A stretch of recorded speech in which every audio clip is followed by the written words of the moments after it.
आप देख रहे हैं इंडिया न्यूज। मैं हूं रचना बंसल। शुरुआत इस वक्त की बड़ी खबर के साथ करेंगे। पाकिस्तान ने नापाक हरकत की है, सीज फायर का उल्लंघन हुआ, मुंहतोड़ जवाब अब भारतीय सैनिकों की तरफ से दिया गया है।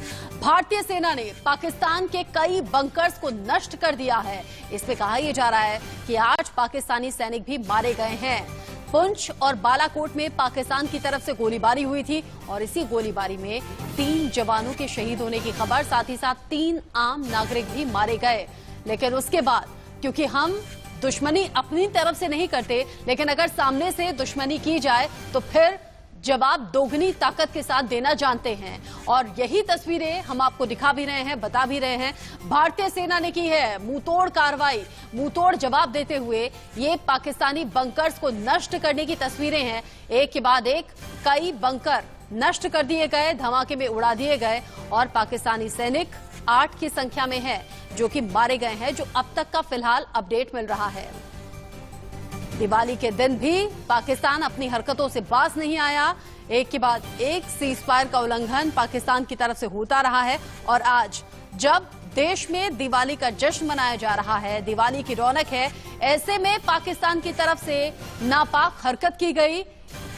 पुंछ और बारामूला में रिहायशी इलाकों को निशाना बनाया गया, गोलीबारी की गई और इसी में 3 जवान शहीद हो गए, जबकि 3 आम नागरिकों की मौत हुई है।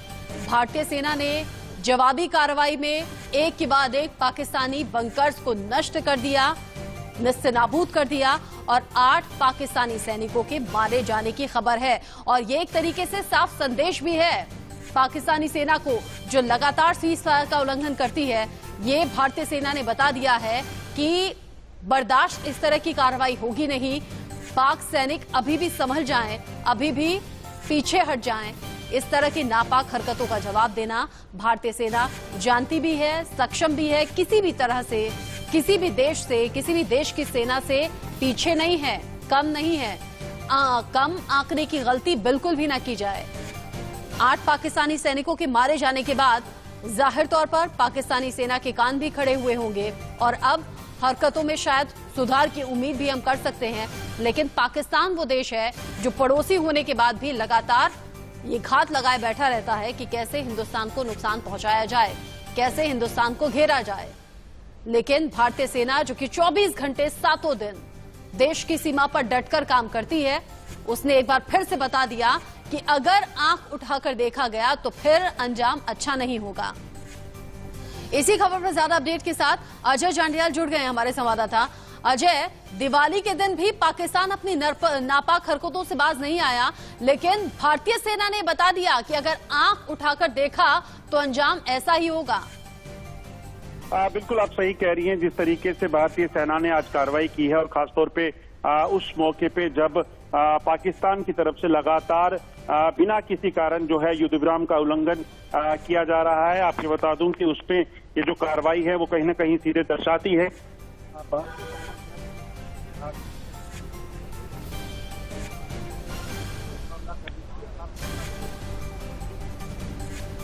अजय, आपकी आवाज आ रही थी लेकिन संपर्क टूट गया है क्या? आप आवाज सुन पा रहे हैं मेरी? अजय,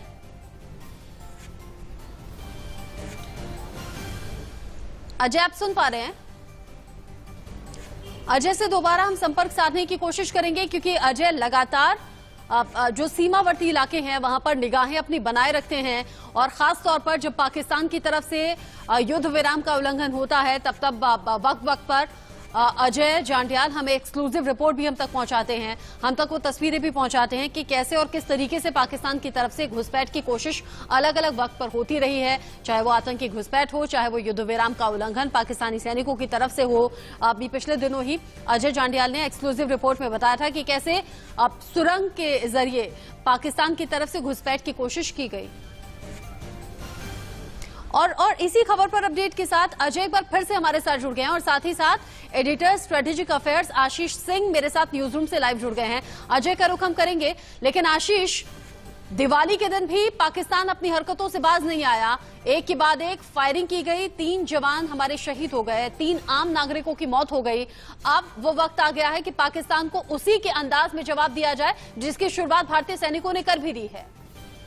बिल्कुल, और वो जवाब दिया जा रहा है रचना। जिस तरह से हमने देखा है कि लगभग सुबह 9-10 बजे के आसपास से लगातार सीज फायर वायलेशन हो रहे थे।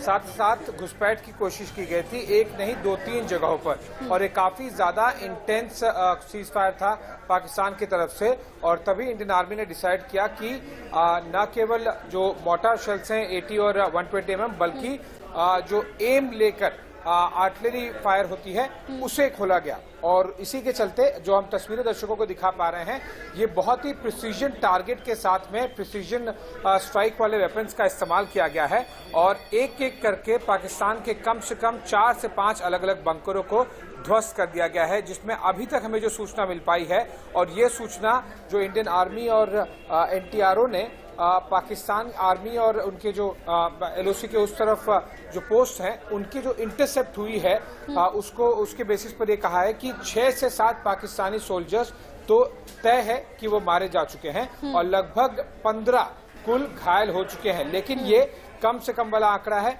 थोड़ी और समय में इंडियन आर्मी को और इंटेलिजेंस एजेंसीज को ये और नंबर मिल पाएंगे कि एग्जैक्टली कुल कितने पाकिस्तानी आर्मी सोल्जर्स मारे गए हैं और कितने घायल हुए हैं। आशीष बता रहे हैं 6 से 8 सैनिक मारे गए हैं, लेकिन अब 10 से 15 के बीच में ऐसी संख्या अभी फिलहाल मिल रही है जो कि जख्मी हुए हैं। हालांकि वक्त के साथ ये आंकड़ा बढ़ भी सकता है और ज्यादा पुख्ते तरीके से आंकड़े सामने आएंगे, तब आशीष से हम जानकारी लेंगे। लेकिन अजय, जो पाकिस्तान का रवैया है, जो पाकिस्तान का दोगला चेहरा है, क्या इसमें हम हैरान ना हो कि जानबूझकर आज का दिन चुना गया होगा जब देश में दिवाली की रौनक हो? क्योंकि पाकिस्तान इस फिराक में रहता है, कैसे ज्यादा से ज्यादा नुकसान हिंदुस्तान का हो।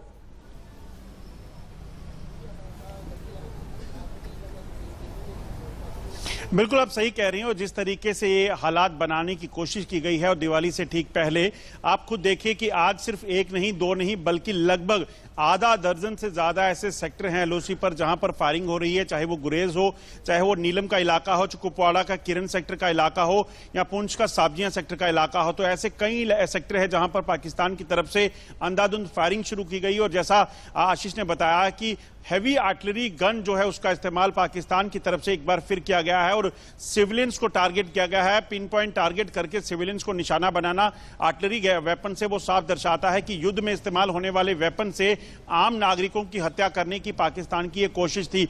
और सबसे बड़ी बात है कि इसके पीछे की वजह बड़ी साफ है, क्योंकि इस पूरे गुरेज के इलाके में जो इलाका पड़ता है, यहां पर सस्पिशियस मूवमेंट पिछले कुछ दिनों से देखी जा रही थी, जिसे घुसपैठ करवाने के लिए पाकिस्तान के SSG और पाकिस्तानी सेना लगातार लगे हुए थे, मगर भारतीय सेना के जवान लगातार इनको विफल कर रहे थे। BSF और सेना की डिप्लॉयमेंट जो है LOC पर रहती है, जो लगातार पाकिस्तान की इस मंशा को नाकाम करती है। मगर आज पाकिस्तानी सेना ने बौखलाहट में जब भारतीय सेना के जवानों ने इनको मुकाबला किया, उस घुसपैठ को नाकाम किया, उसके बाद सिविलियंस को टारगेट शुरू करना, जिसमें 3 सिविलियन जो है उनकी जान चली गई है और 7 लोग आपको बता दूं कि पुंछ के साब्जियां सेक्टर में जख्मी हुए हैं। उसके बावजूद भी आपको बता दूं कि भारतीय सेना लगातार मुंहतोड़ जवाब दे रही है और किसी भी तरह से पाकिस्तान की जो मंशा है त्योहारों के मौके पर जम्मू कश्मीर में कहीं ना कहीं जो हालात खराब करने की, जम्मू कश्मीर में खून खराबा करने की, उसे नाकाम कर रहे हैं। अजय, इससे ज्यादा कायरता और बुजदिली हम क्या कहें जब दिवाली के दिन आम लोगों को टारगेट किया गया, 3 लोगों के मारे जाने की खबर है। मुझे बताइएगा, सीज फायर के उल्लंघन के बाद से क्या स्थानीय प्रशासन की तरफ से कोई एडवाइजरी जारी की गई है? क्या कोई खास दिशा निर्देश ऐसा लोग ताकि सुरक्षित रह पाएं?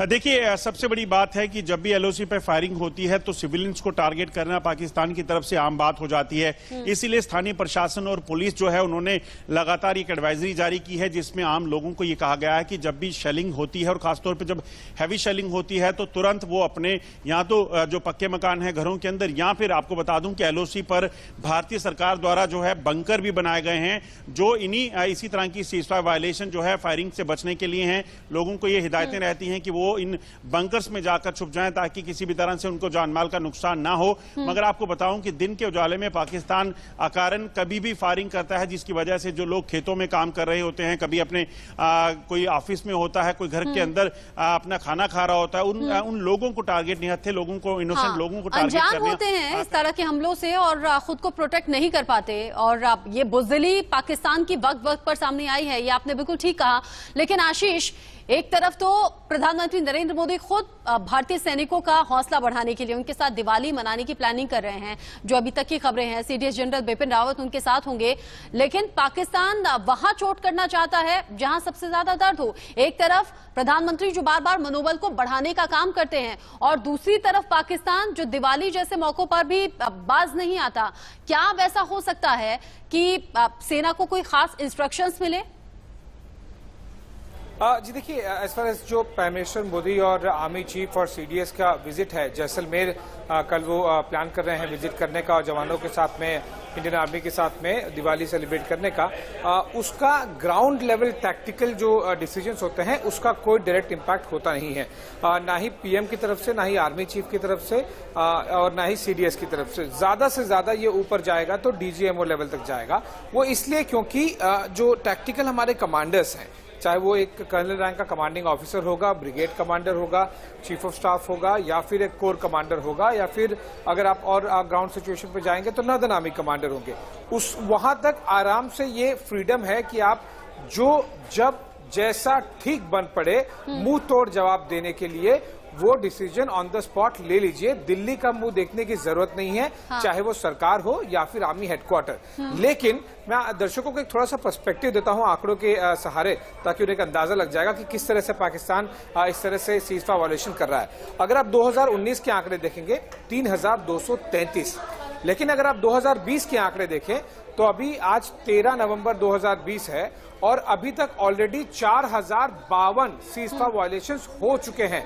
2019 में 3233 और 2020 में ऑलरेडी लगभग अभी 1.5 महीने से ज्यादा का समय बचा है 2020 में, और ऑलरेडी 4000 का आंकड़ा पार हो चुका है, जिसमें अगर आप जो सिविलियंस केवल नागरिकों की बात करें तो 20 नागरिक मारे गए हैं और 47 से 48 नागरिक घायल हुए हैं, सीरियसली इंजर्ड हुए हैं 2020 में। तो देखिए आप 2019 से 2020 में किस तरह से पाकिस्तान ने सीजफायर वायलेशन बढ़ा दिया है। इससे एक अंदाजा लगता है कि चाहे वो एफएटीएफ हो या फिर मुंहतोड़ जवाबी कार्रवाई हो, बालाकोट स्ट्राइक हो, ये सबके बाद में पाकिस्तान काफी बौखलाया हुआ रहता है और इसीलिए इस तरह की एक्टिविटी की जाती है। बहुत संक्षेप में रचना ये भी बताना चाहूंगा कि जनरली हमने देखा एक पैटर्न होता है, जैसे कि दिवाली एक बहुत बड़ा त्योहार होता है इंडिया में और इंडियन आर्मी के लिए भी ऑब्वियसली बहुत बड़ा त्योहार होता है, वो जवानों के लिए, अफसरों के लिए।